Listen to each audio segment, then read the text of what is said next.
ഇതാണ് കിളിച്ചൂണ്ടാൻ പറ്റില്ല.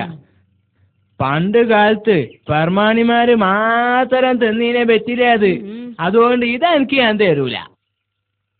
പിന്നെയുള്ള ഈ അടക്കേ ചെങ്കതളി എന്നതിന്റെ പേര് അവ തിന്നാൻ മാത്രം ജായില്ല. അന്തർക്ക ഞങ്ങൾക്കൊരു കത്തുണ്ട്.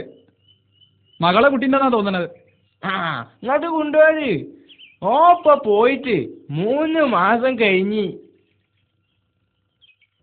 നിങ്ങൾ കോളടിച്ചെന്നാ തോന്നണത്. ഇതിൽ കാര്യമായിട്ട് എന്തോ ഉണ്ട്. നല്ല കട്ടിയുണ്ട്. തുറന്നു നോക്കി. ഓൻ കുരുത്തുള്ളോനാ. ഓൻ ഞമ്മളൊന്നും മറന്നില്ലല്ലോ. ഇത് നമ്മൾ ഐതരൂന്റെ കത്താ. സുബൈദാന്റെ മോന്. വീരാനെ വീരാനെ ഒന്നിങ്ങോട്ട് വന്നാ. എന്നാ എന്റെ പെങ്ങളെ മകന്റെ കത്ത് വന്നാണ്. ഇതൊന്നിങ്ങോട്ട് വായിച്ചാജി. അബോ ഒന്നിങ്ങോട്ട് ബാ. ഐതരൂന്റെ കത്ത് വന്നാണ്. അബുവിനൊന്ന് വിളിച്ചോ ആപ്പി. ഓനും കേട്ടോട്ടെ. ഓനും വായിച്ചത്. ഒന്നായിട്ട് വായിച്ചാജി.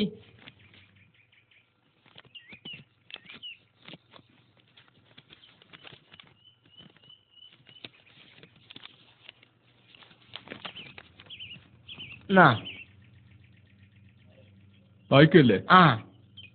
പ്രിയപ്പെട്ട വല്ലിപ്പ, വല്യമ്മ, വലിയ അമ്മോൻ, ചെറിയ അമ്മോൻ, അമ്മായി, കുട്ടികൾ എന്നിവർ അറിയുവാൻ ജിദ്ദയിൽ നിന്നും ഹൈദരാലി എഴുത്ത്.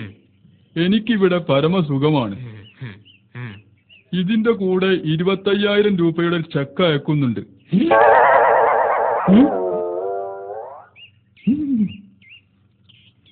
ഇതിന്റെ കൂടെ 25,000 രൂപയുടെ ചെക്ക് അയക്കുന്നുണ്ട്.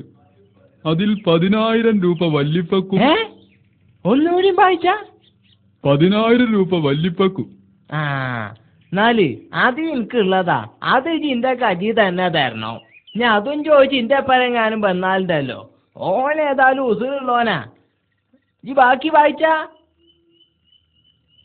10,000 രൂപ വലിയ അമ്മോനും. അത് എനിക്കാണല്ലോ. ഞാൻ അതില് കൈയിട്ട് വാരാൻ വരരുത്. ഡകാ ഡകാ. എനിക്ക് എന്റെ ഒരു ഉറുപ്പിയും വേണ്ട.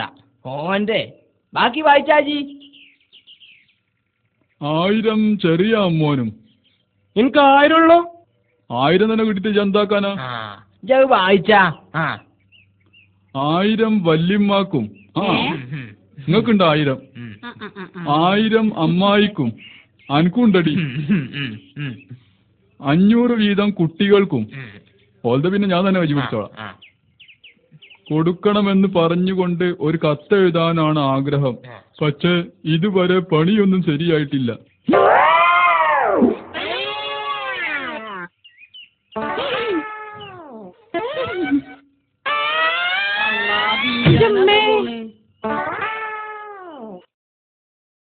ഒരു പട്ടോന് ഓനൊരു കാലത്തും കൊണപിടിച്ചൂല. ഒരു കാലത്തും കൊൺപിടിച്ചൂല.